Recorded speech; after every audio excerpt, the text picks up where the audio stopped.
Jemaat yang terkasih, salam dalam damai Kristus. Semoga semua dalam keadaan sehat dan dalam perlindungan Tuhan. Hari ini kita berjumpa lagi dalam renungan Sabtu 3 Februari 2024. Mari kita bersatu teduh sejenak di hadapan Tuhan.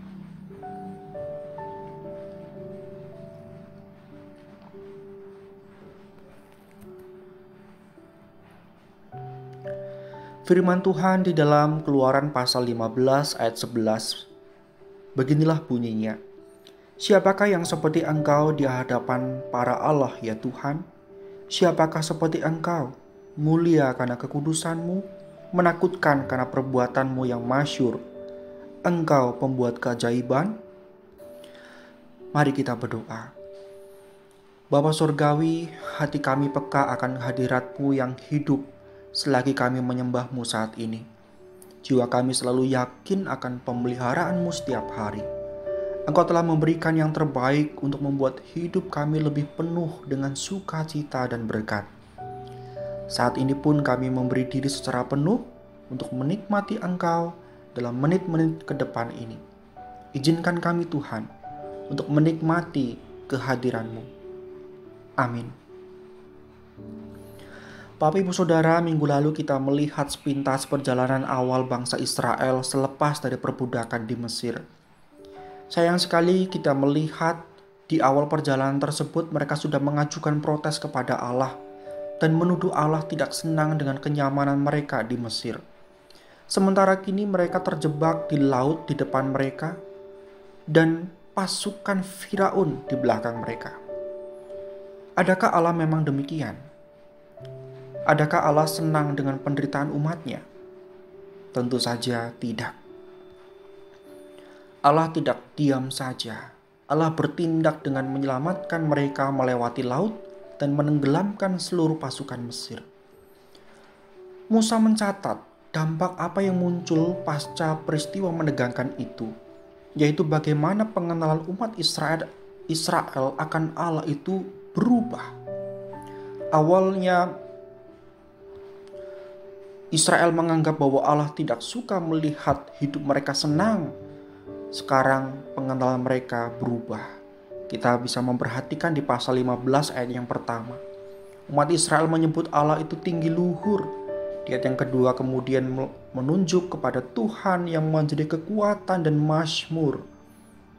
Di ayat yang ketiga, Tuhan disebut sebagai pahlawan perang.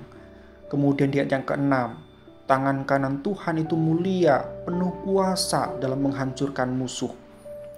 Ayat yang ke-11, tidak ada Allah yang seperti Yahweh. Mulia, kudus, dan masyhur perbuatannya. Di ayat yang ke-13, Tuhan dikatakan menuntun umat dengan kasih setia dan kekuatan.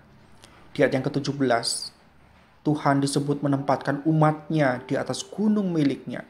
Dan di ayat yang ke-18 dikatakan bahwa Tuhan dikenal sebagai pribadi yang memerintah kekal untuk selamanya. Bapak Ibu Saudara, pengenalan akan Allah seperti ini tentu saja tidak didapat oleh umat Israel dari khotbahnya Musa atau Harun atau dengan membaca literatur kuno pada waktu itu, tetapi didapat dari pengalaman pribadi mereka bersama dengan Tuhan. Belajar dari bangsa Israel ini Bapak Ibu Saudara. Setiap kita sebagai orang Kristen tentunya kerinduan untuk mengenal Allah lebih dalam harus menjadi bagian yang penting di dalam kehidupan kita. Sebab itu, mari selama seminggu ke depan kita lebih jeli untuk mengcapture, memotret peristiwa-peristiwa sehari-hari di mana kita menemukan dan mengenal lebih dalam Allah yang sesungguhnya. Kita percaya bahwa Allah pasti akan memperkenalkan diri terus kepada kita sehingga iman dan pengharapan kita di dunia ini semakin teguh. Mari kita berdoa. Terima kasih karena Engkau adalah Allah yang memperkenalkan diri kepada kami. Tanpa Engkau, kami bahkan tidak akan pernah menyadari keberadaan Allah. Kami bersyukur karena di dalam kekeras kepalaan dan ketegar tengkukan kami, Engkau tetap mengasihi dan tidak jera menuntun kami kepada Engkau. Saat ini, hati kami mengarah kepada Engkau. Tolong kami untuk mengenal Engkau lebih dalam. Mengenal Engkau yang sesungguhnya, bukan berdasarkan anggapan kami atau hanya kata orang lain belaka. Dalam kami menyambut sahabat Tuhan, dalam kami beribadah di gereja, ataupun dalam pekerjaan dan relasi, kami rindu menemukan Engkau di sana. Kiranya Engkau berkenan memakai hamba-hambamu yang akan menyampaikan khotbah minggu di berbagai gereja. Engkau pakai para pemimpin pujian, pemain musik, bahkan orang-orang tertentu yang tidak kami duga sebelumnya menjadi perantara penyataan Allah kepada kami. Sehingga ibadah yang umat-Mu lakukan, yang kami lakukan, sungguh menjadi berarti.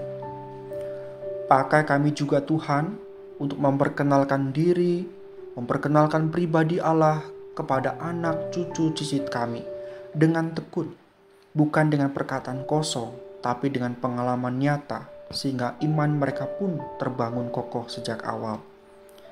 Dinamika hidup hari ini kami serahkan kepada Engkau. Kami menyerahkan tubuh dan jiwa kami kepada Allah yang hidup. Demi Kristus kami berdoa. Amin. Bapak Ibu Saudara yang terkasih, selamat melanjutkan aktivitas sepanjang hari ini. Tuhan beserta dengan kita.